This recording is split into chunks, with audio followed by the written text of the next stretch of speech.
Fine student, तो देखो आज हम लोग 3 विषय को कवर करेंगे एडिटोरियल्स में। पहला विषय देख लो, नंबर 8। देखो ये जो इकोनॉमिक्स टाइम्स में छपा हुआ है, ये लंदन का जो न्यूज़पेपर है वहाँ पे छपा हुआ था, समझे, वहाँ पे पब्लिश हुआ है।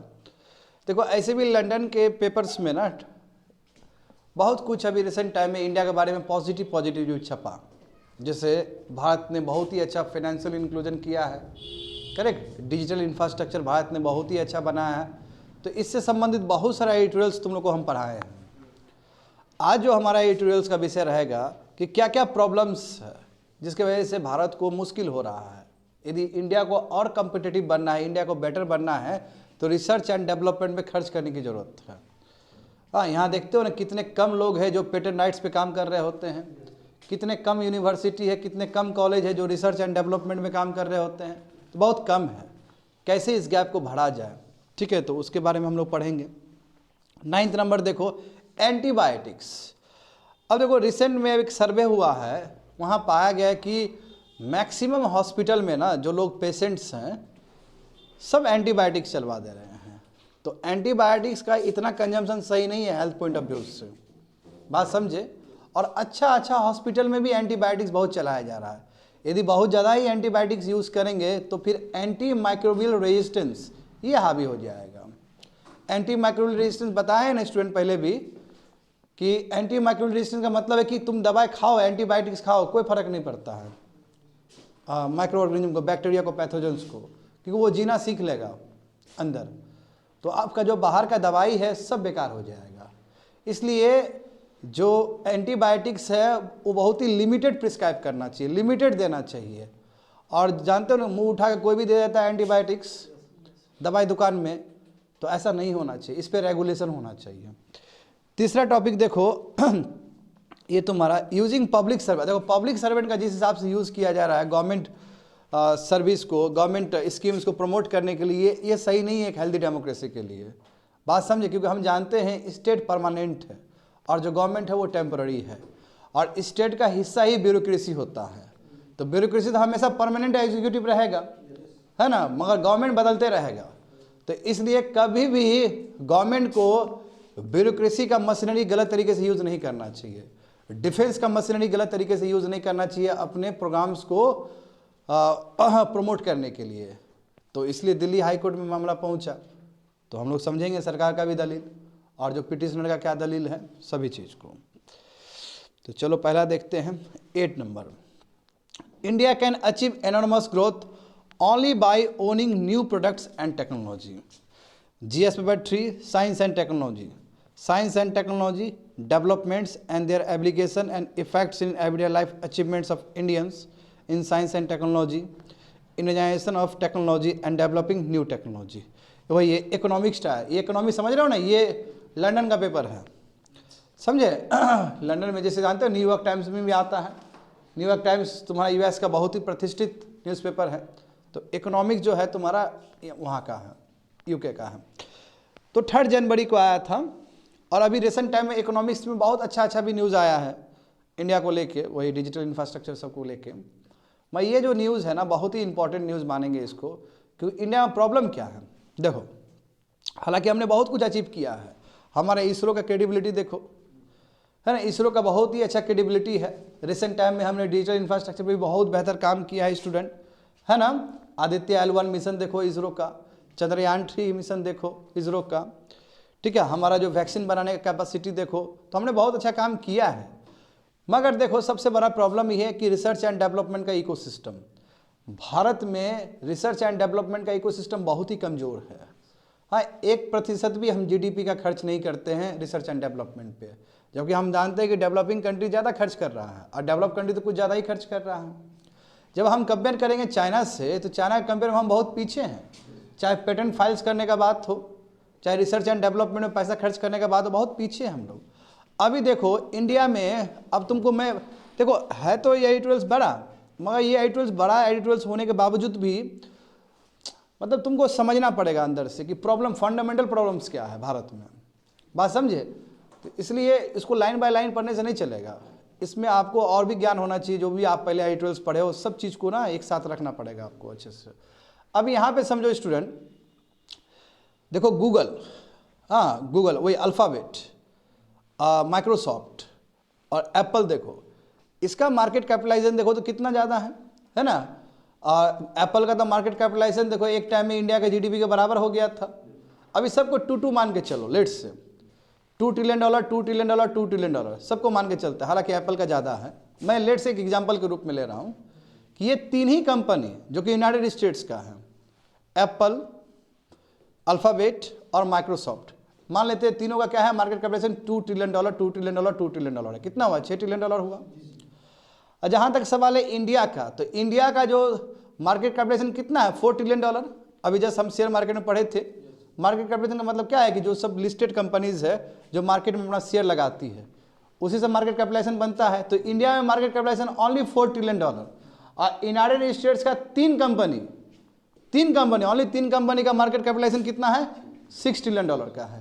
तो देखो कितना बड़ा गैप है। इंडिया का total market capitalization only $4 trillion और वहाँ का 3 कंपनी का तुम्हारा मार्केट कैपिटलाइजेशन ओनली $6 ट्रिलियन, उससे भी ज़्यादा है। मैं एक रफ फिगर दे रहा हूँ तुम लोग को समझाने के लिए।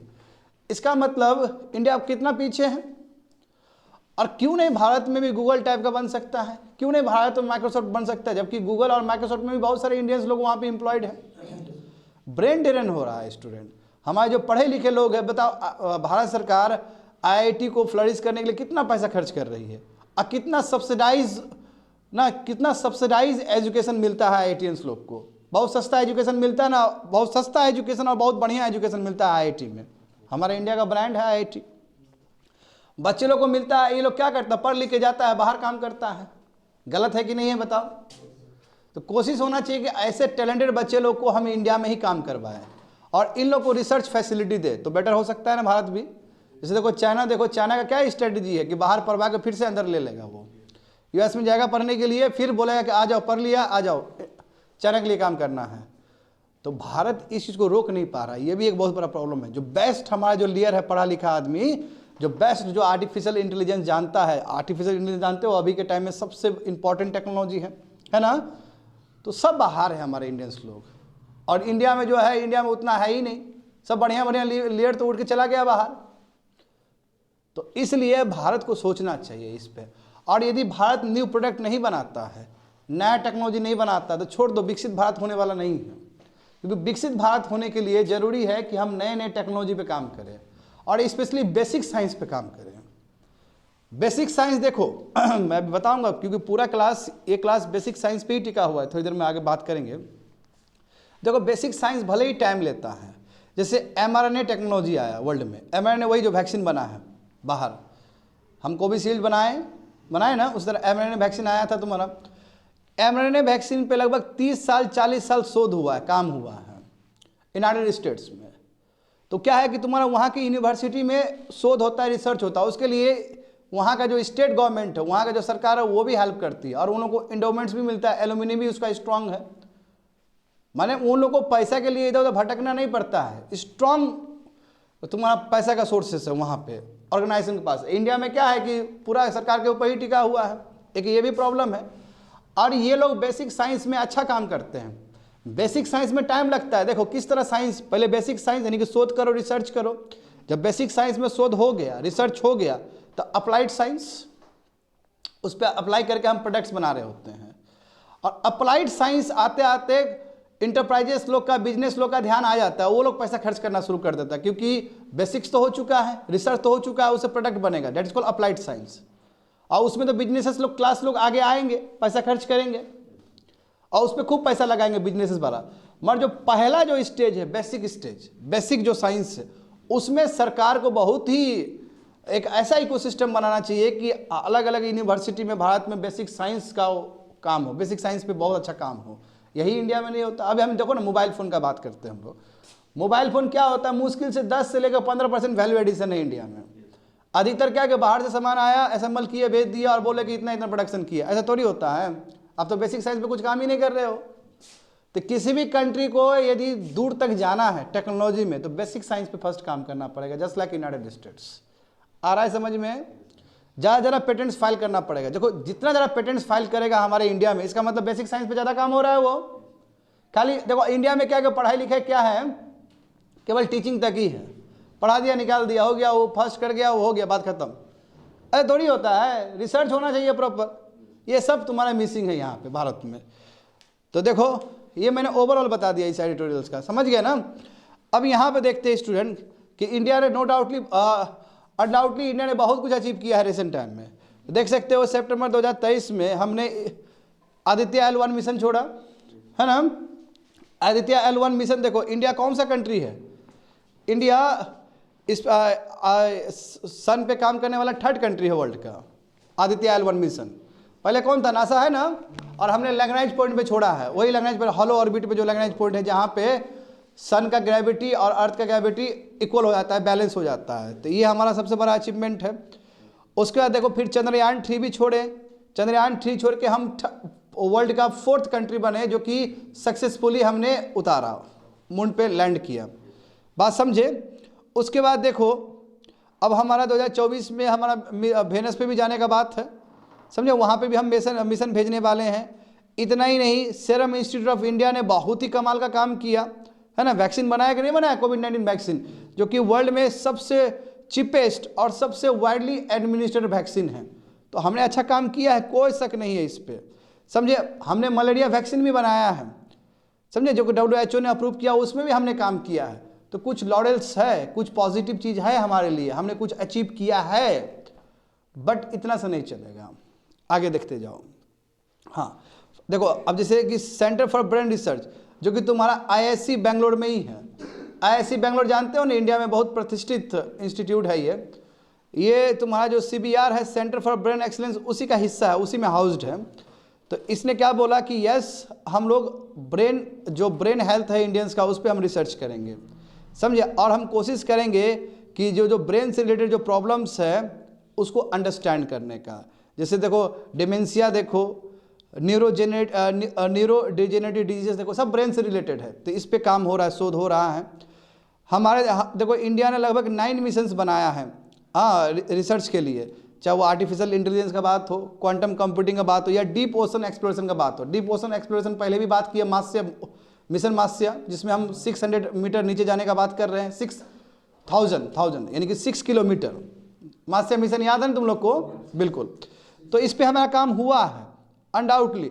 लिगो वाला भी ग्रेविटेशनल वेव ऑब्जर्वेटरी भी महाराष्ट्र में आने वाला था, तो उस पर भी काम हुआ। ये सब हमारा सब पॉजिटिव अचीवमेंट है, इसमें कोई शक नहीं है स्टूडेंट, समझ गए ना। मगर सबसे बड़ी बात है कि इकोसिस्टम वैसा नहीं है हमारे पास।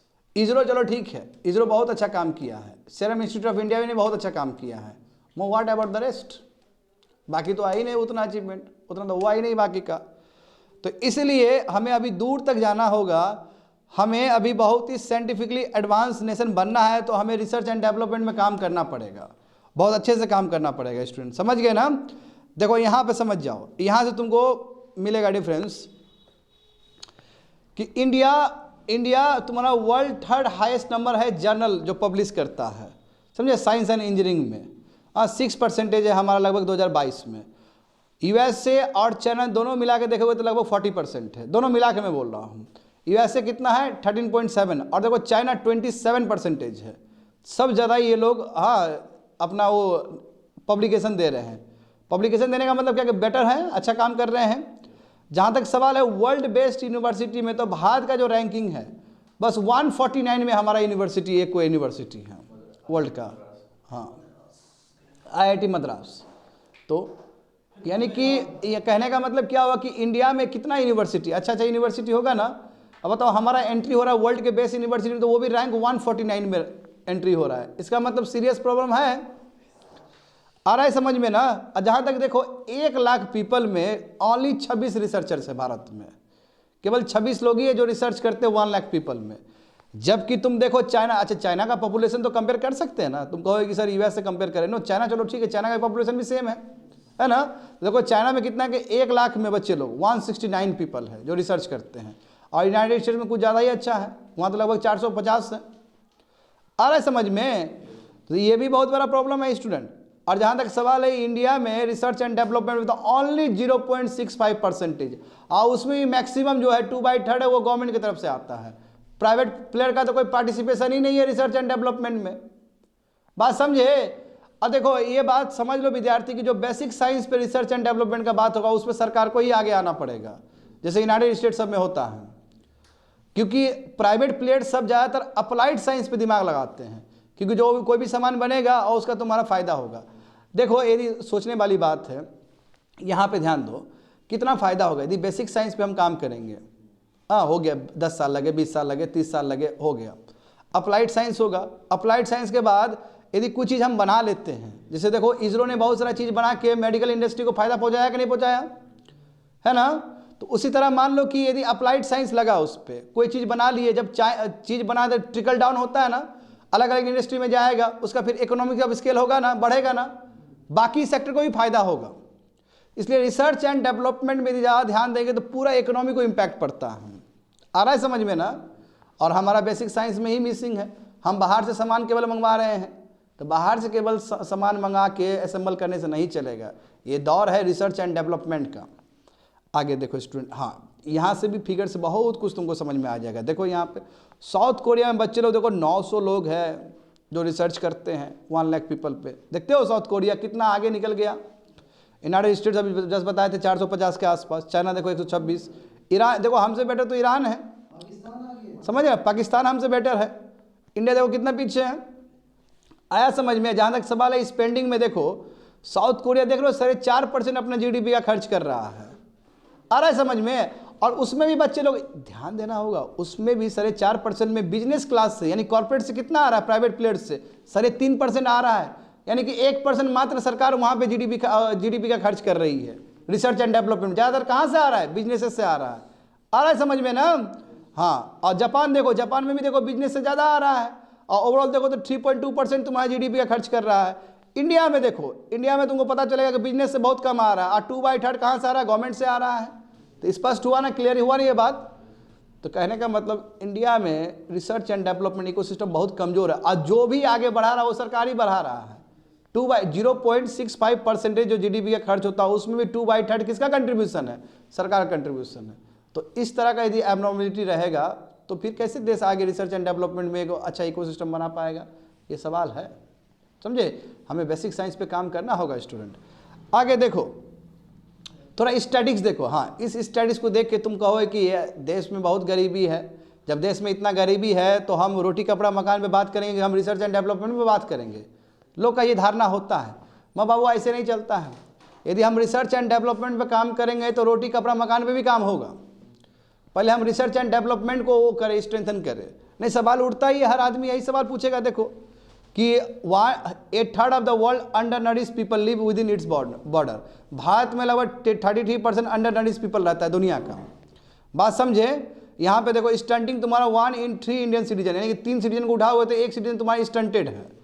10% जो भारत का जो आबादी है, यानी कि लगभग मैक्सिको के बराबर जो आबादी हो जाएगा, उस गरीबी रेखा के अंदर रहता है लोग। ठीक है, मात्र एक दिन में 2.15 तुम्हारे डॉलर कमा रहा है। यानी कि मैक्सिको का जितना पॉपुलेशन है उतना पॉपुलेशन भारत का जो पॉपुलेशन है वो गरीब है। बात समझ में आ रहा है ना, बहुत बड़ा आंकड़ा है ना। हाँ, तो एक आर्गुमेंट हो सकता है कि अभी साइंटिफिक प्रोफेस को जाने की क्या जरूरत है, यानी कि साइंस में क्यों खर्च करने की जरूरत है, हमें साइंटिफिकली एडवांस कंट्री बनने की क्यों जरूरत है जबकि इतना गरीबी है कंट्री में। नो, ये दलील सही नहीं है student, as per the author. ये इसलिए सही नहीं है कि साइंस पे विकास होगा तो फर्क पड़ेगा इधर भी। बात समझे। तो वही चीज़ यहाँ बताया गया है कि इंडिया को क्या रिसर्च पे खर्च करेगा, इंडिया को तो पैसा यहाँ पे खर्च करना चाहिए, रिसर्च पे खर्च करेगा तो वो यूजलेस होगा। मैं ये गलत बात है, हमें सीखना चाहिए बाकी कंट्रीज से। बात समझा। और हमें ज़्यादा रिसर्च एंड डेवलपमेंट में खर्च करना चाहिए। आगे देखो, ये बहुत ही इंपॉर्टेंट चीज़ है। अब तुम लोग जान के हैरान हो जाओगे स्टूडेंट, कैसे यूएसए लोग इतना आगे निकल गया। अब्राहम फ्लेक्सनर, ठीक है, इनका देखोगे तो इन्होंने बहुत अच्छा बोला है कि बेसिक साइंस पे जो शोध होता है वो टाइम लगता है, मगर एक बार जो फ्रूट्स देना शुरू कर दें तो इसका बहुत ज़्यादा फायदा होता है। यही अब्राहम फ्लेक्सनर है जो कि डायरेक्टर है तुम्हारा किसका, प्रिंसटन यूनिवर्सिटी का, वही इंस्टीट्यूट फॉर एडवांस स्टडी।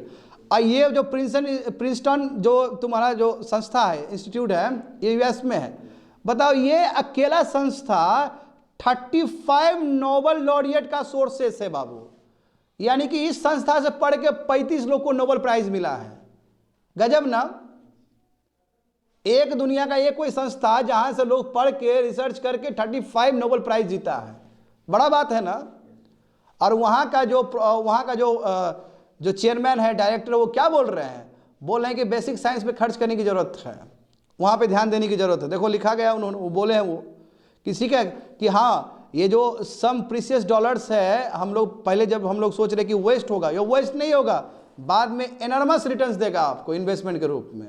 इसलिए बेसिक साइंस पे काम होना चाहिए। और यही कारण है कि ये तुम्हारा जो institute for advance study in Princeton है, ये तुम्हारा प्रिंसटन है यूनाइटेड स्टेट्स का, ये अभी तक 35 नोबेल लॉरेट्स को प्रोड्यूस किया है। देखो, तो इसलिए स्टूडेंट क्या करना चाहिए? नए नए प्रोडक्ट्स, नए नए टेक्नोलॉजी को बल देना चाहिए भारत में भी।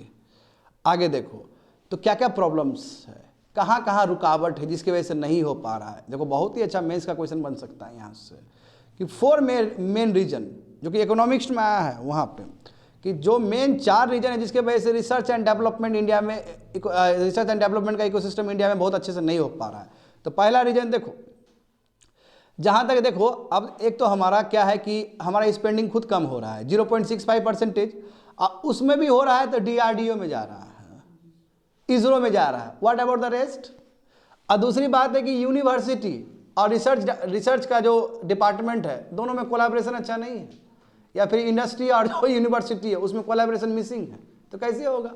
देखता है ना, वहाँ पे यूएस में एलन मस्क पूरा यूनिवर्सिटी में जाकर वहाँ प्रचार कर रहा होता है, पैसा दे रहा होता है, इंडोमेंट सब दे रहा होता है। तो एक तो मनी प्रॉब्लम है नंबर 1। देखो वही बोला कि 2/3 तो गवर्नमेंट की तरफ से ही जाता है। देखो चाइना में देखो गवर्नमेंट की तरफ ओनली 16% जा रहा है, समझा? और भी बहुत कंट्री में, एडवांस कंट्री में केवल 10% जा रहा है। तो एक सबसे बड़ा प्रॉब्लम ये भी है। दूसरा देखो, प्राइवेट सेक्टर उतना पार्टिसिपेट नहीं कर पा रहा रिसर्च एंड डेवलपमेंट में। अब देखो ये जग जाहिर है स्टूडेंट कि बेसिक साइंस में प्राइवेट प्लेयर लोग ज़्यादा पार्टिसिपेट नहीं करेगा, जब अप्लाइड साइंस होगा उस समय आएगा। बेसिक साइंस के लिए सरकार को ही उस तरह का इकोसिस्टम बनाना पड़ेगा। देखो वहाँ पे नेशनल साइंस रिसर्च है कि नहीं है यूनाइटेड स्टेट्स में? इस बार मोदी जी बोले थे ना कि उसी के लेवल पर बनाएंगे, खाली बोलने से नहीं ना होता है जी, करना पड़ेगा उसके लिए। और हमारा जो साइंस का जो होता था एसोसिएशन, वो भी बेरागर हो गया, उसका भी कुछ से कुछ स्यूडो वाला आप क्लेम कर दिए वहाँ पे जाके। तो जो संस्था है वो भी संस्था बर्बाद हो रहा है भारत में, बात समझे?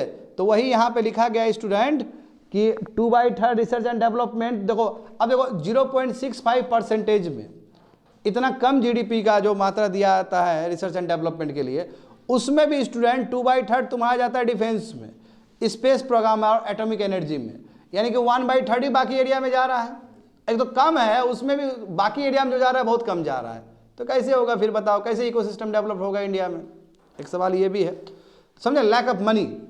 तो मनी कैसे हो? इंडोमेंट्स आए, एलुमिनी सब। देखो इंडिया में क्या है, सब पढ़ लेकर भाग जाता है। जैसे एग्जाम्पल देखो, बाहर सुंदर पिचाई फेमस आदमी, नडेरा बहुत फेमस आदमी, ये चाहेगा तो क्यों नहीं अपना एलुमिनी बना सकता है?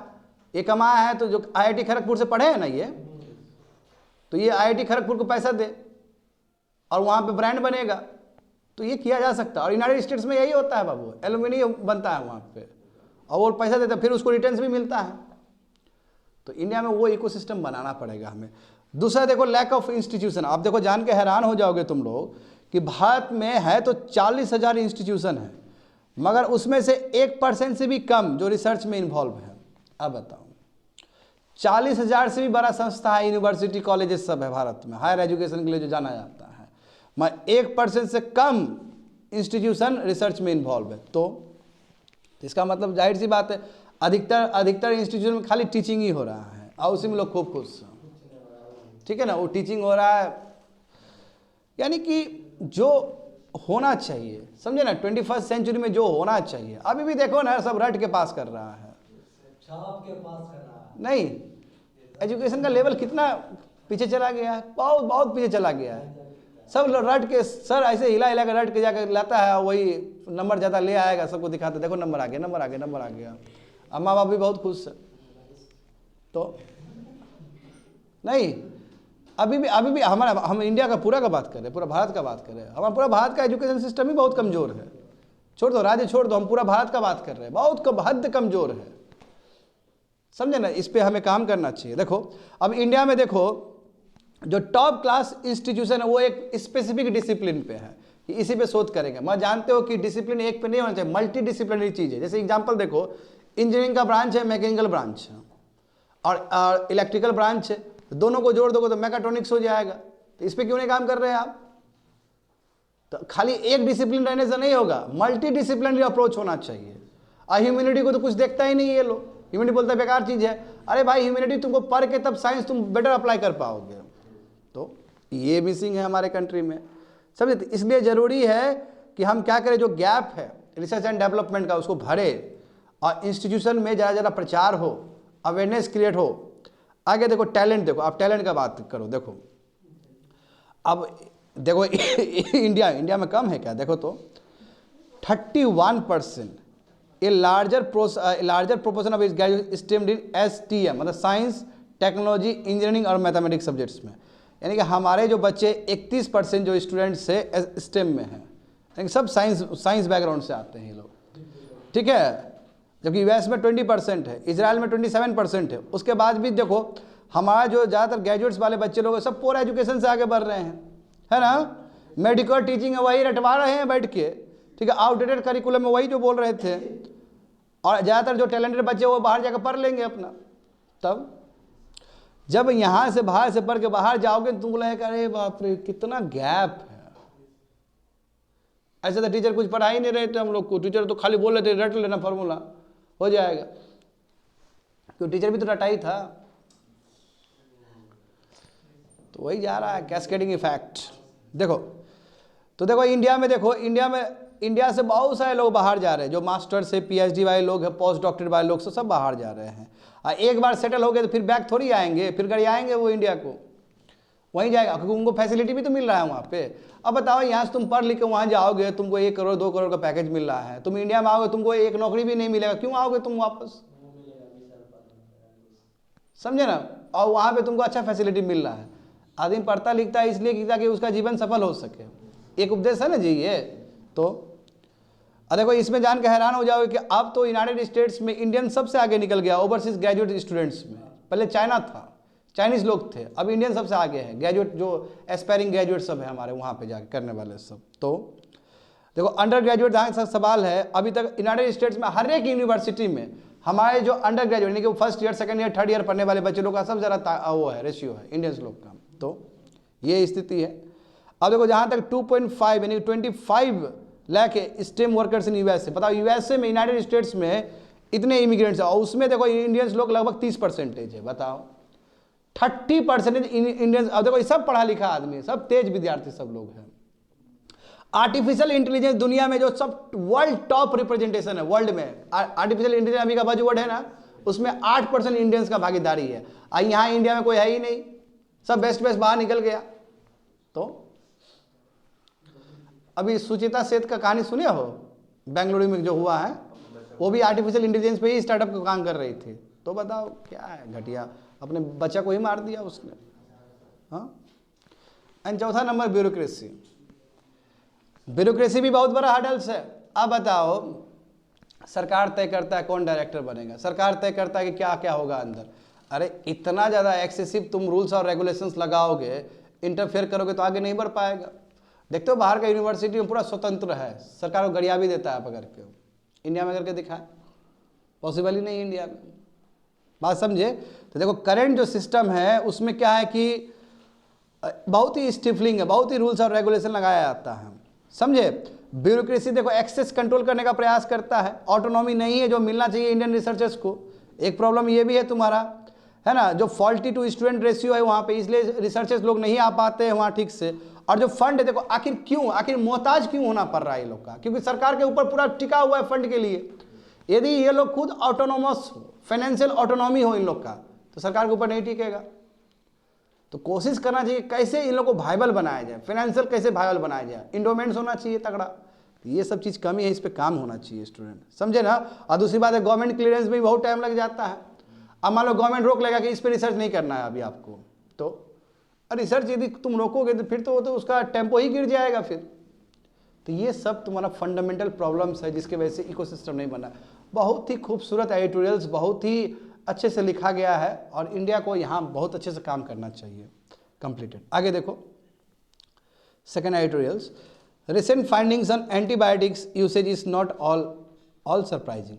यानी कि जो भी एंटीबायोटिक्स पे जो भी सर्वे हुआ, जो भी फाइंडिंग्स हुआ, एक नज़र से तुमको बहुत ही सरप्राइजिंग दिखेगा, मगर कोई बहुत बड़ा सरप्राइजिंग नहीं है, क्योंकि रिसेंट टाइम में जिस हिसाब से एंटीबायोटिक्स का यूज़ बहुत ज़्यादा होना शुरू हो गया, तो जाहिर सी बात है ये तो होना ही था सर्वे में जो आया है। इसलिए उतना बड़ा भी सरप्राइज है, तो सरप्राइजिंग, मगर उतना बड़ा भी सरप्राइजिंग नहीं है। क्यों? क्योंकि इसका ट्रेंड बहुत पहले से चला हुआ है कि कोई किसी को भी मुंह उठा एंटीबायोटिक्स खिला दो।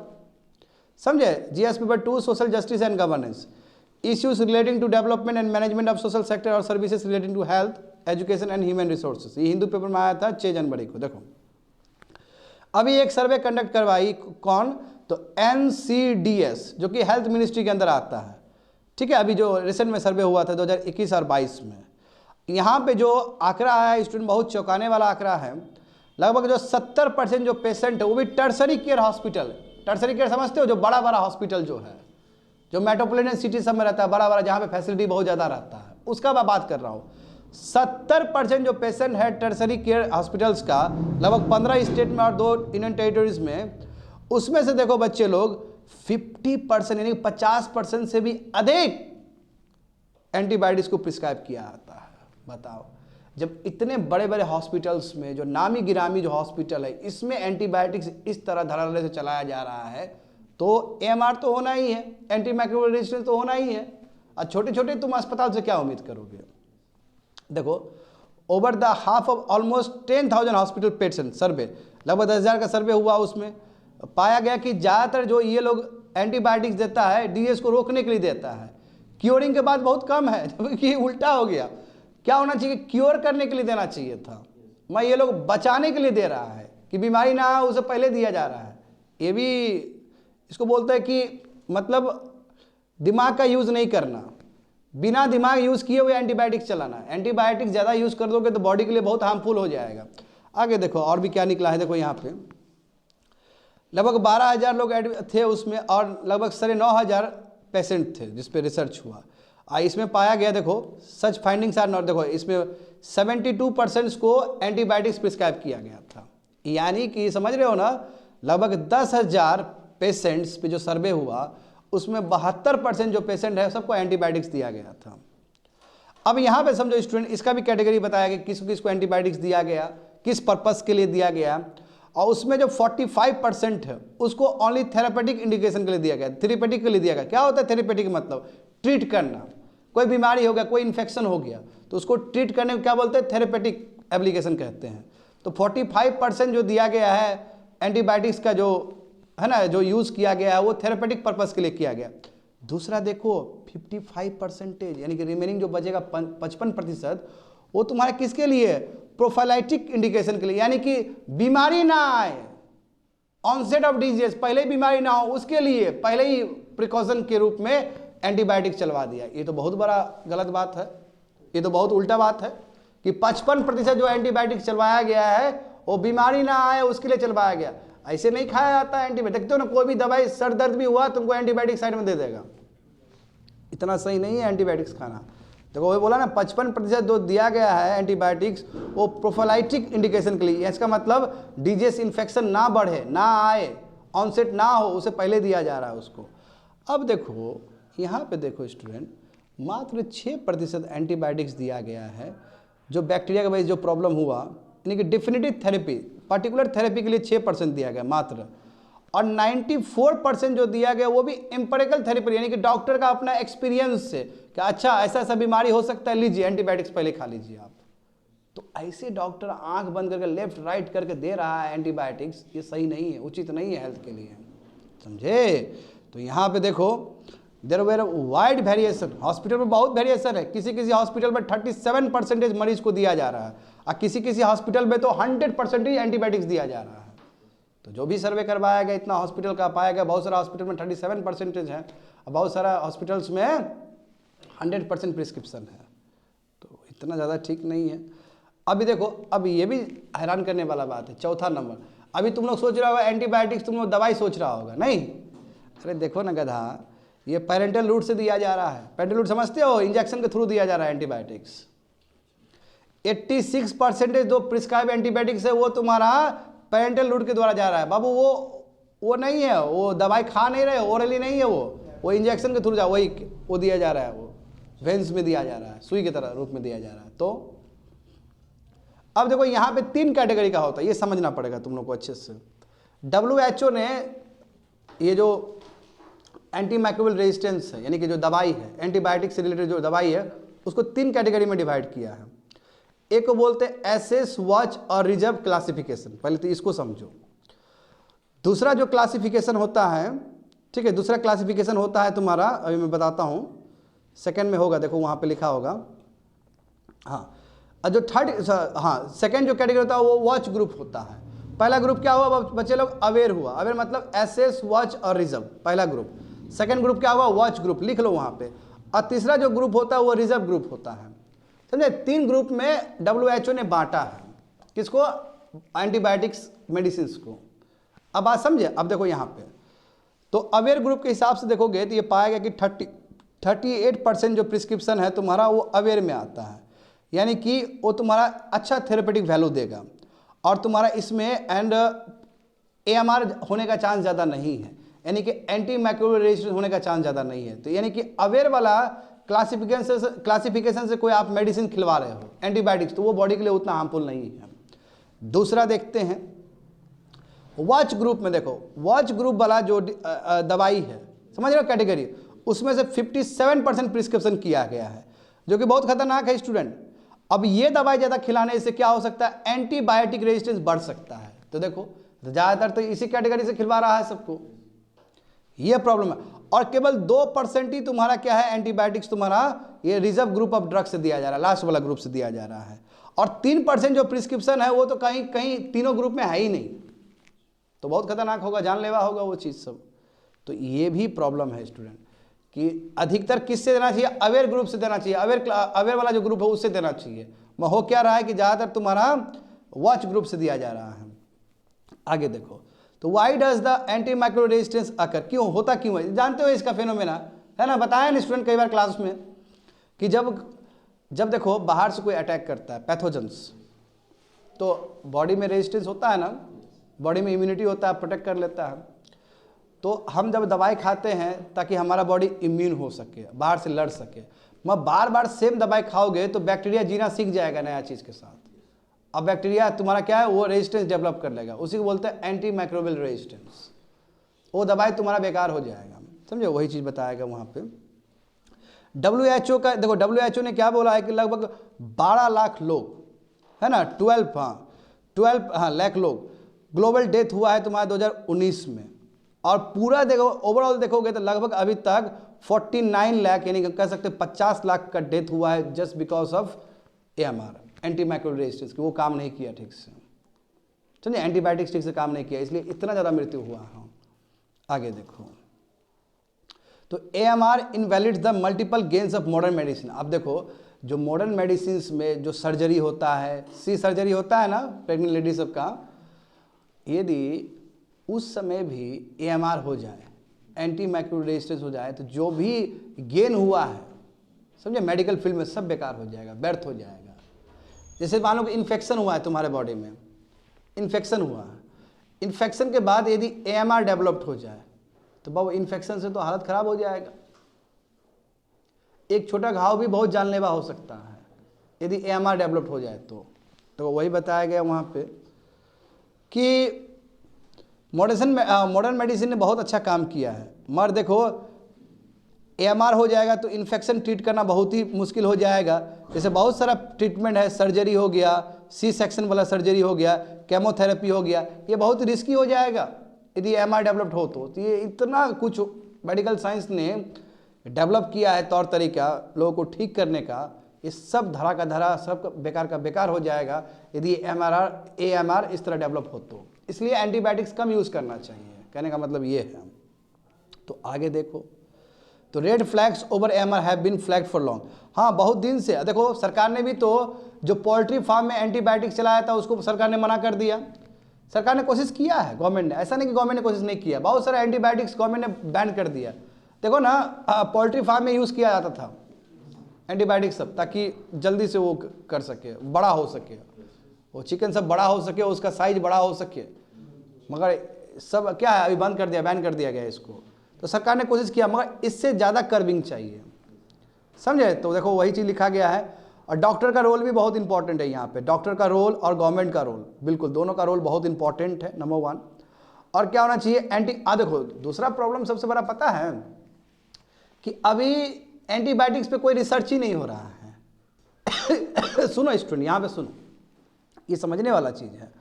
क्यों नहीं एंटीबायोटिक्स पे रिसर्च हो रहा है? देखो एंटीबायोटिक्स पे रिसर्च का मतलब बहुत सारा पैसा खर्च, बेसिक साइंस में बहुत सारा पैसा खर्च। अब जब ये लोग मेडिसिन डेवलप कर लेगा, पता चला AMR हो गया, तो पैसा सब बर्बाद हो जाएगा ये लोग का। इसलिए अभी देखोगे जैसे ट्यूबरक्लोसिस पे कोई काम नहीं हुआ अच्छे से, मलेरिया पे कोई काम, कोविड-19 में देखते हो कितना काम हुआ है। तो सिमिलरली ये एंटीबायोटिक्स जो मेडिसिन होना चाहिए उस पर कोई शोध ही नहीं हुआ। और अभी जो भी हम लोग खा रहे हैं वो बहुत पहले का ही बना हुआ चीज़ सब है। तो ये भी सबसे बड़ा प्रॉब्लम है। तो कैसे ज़्यादा ज़्यादा रिसर्च एंड डेवलपमेंट करें इस पे, एंटीबायोटिक्स पे, ठीक है, इस पे भी काम करना चाहिए। और सरकार को, बिल्कुल सरकार को रिसर्च एंड डेवलपमेंट के लिए फंड देना चाहिए, तब जाके ठीक हो सकता है मैटर। और रेगुलेट जरूर करना चाहिए, क्योंकि ये जो है ना बहुत ही खराब चीज़ है AMR। कंप्लीट, आगे बढ़ते हैं स्टूडेंट, लास्ट वन, बहुत छोटा एडिटोरियल से ये देखो। Using public servants for promotion of government scheme may not be up, ये सही नहीं है। पब्लिक सर्वेंट्स, डिफेंस सर्वेंट्स को आप यूज़ कर रहे हो अपना पॉलिसी, है ना, गवर्नमेंट पॉलिसी को वो करने के लिए, प्रमोट करने के लिए, अवेयर करने के लिए, सही नहीं है। GS paper 2 social justice and governance, government policy and intervention for development in various sectors and issues arising out of the design and implementation, ये हिंदू पेपर में आया था 5 जनवरी को। देखो मैटर क्या है, 3D सेल्फी बूथ, याद है ना, न्यूज़ में चल रहा है ये। मोदी जी क्या बोले हैं देखो।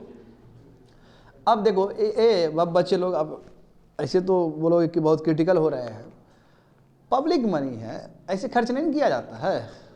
बताओ रेलवे स्टेशन पे आप मोदी जी का प्रचार हो रहा है, तो ये अच्छा चीज़ है, बहुत बुरा लगता है। देखो ना इसमें कितना पैसा लग रहा है, देखो तो।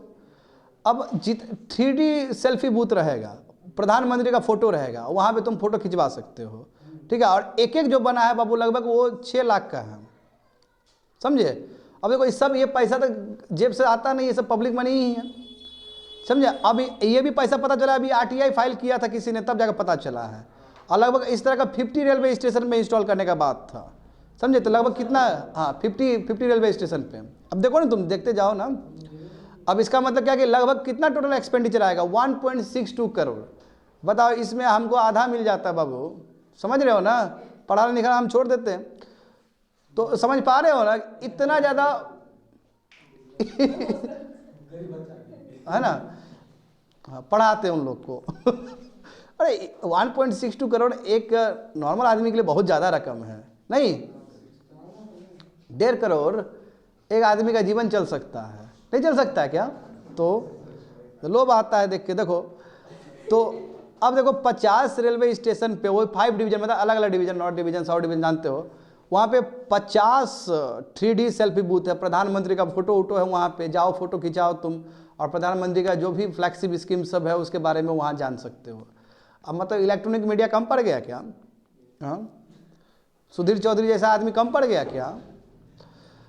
तो government is deploying public servant, गलत चीज़ है। देखो अब प्रधानमंत्री ने कहा ना कि विकसित भारत संकल्प यात्रा के अंतर्गत, है ना, सभी हम पब्लिक सर्वेंट्स लोग को उतार रहे हैं। ये स्पेशल ऑफिसर लोग हैं, ये बताएगा कि भारत ने ये जो सरकार है, अभी का जो सरकार है भाजपा सरकार, 9 साल में क्या क्या अपना उपलब्धि की है, तो ये लोग जाके बताएगा। देखो टाइम भी फिक्स किया है, नवंबर 2023 से लेके तुम्हारा यही जनवरी 25 2024 तक, समझ गए ना।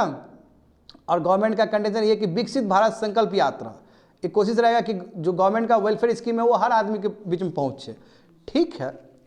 हाँ, गवर्नमेंट का स्कीम लोगों को पता होना ही चाहिए, वह माध्यम बहुत सारा हो सकता है, इस तरह पोलिटिसाइज करना ठीक नहीं है पब्लिक सर्वेंट्स को, एज पर द ऑथर।